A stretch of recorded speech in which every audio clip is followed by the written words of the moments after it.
Oui, Leïla, Recep Tayyip Erdogan.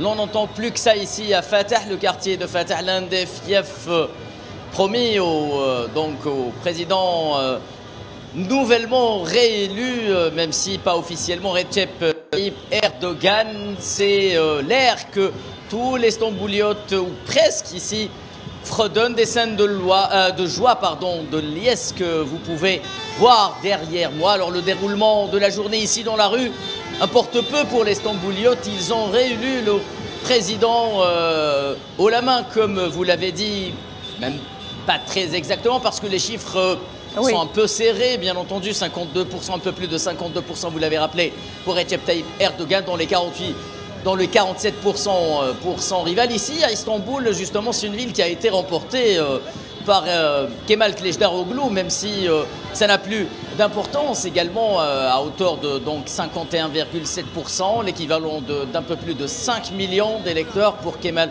Kılıçdaroğlu contre 4,7 millions de votants pour Recep Tayyip Erdogan. Les deux candidats donc, ont progressé à Istanbul. Kemal Kılıçdaroğlu a enregistré une hausse de 3,2% et 1,3% pour Erdogan. Donc tout ça, Leïla, n'a plus d'importance. Les dossiers économiques n'ont plus d'importance. La géopolitique, la crise syrienne, tout ce qui importe maintenant pour les Stambouliotes, c'est de célébrer cette victoire et ce nouveau mandat pour leur président pour lequel ils ont choisi de voter, reconduire à la tête du pays. Mais cette joie traduit dans le même temps toute la situation de stress, bien sûr, et de crainte vécue par les Stambouliotes durant les derniers jours de cette campagne qu'on disait serrée, qu'on disait indécise. Et bien entendu, c'est le soulagement en général ici dans le quartier d'El Fatah où je me trouve, où j'étais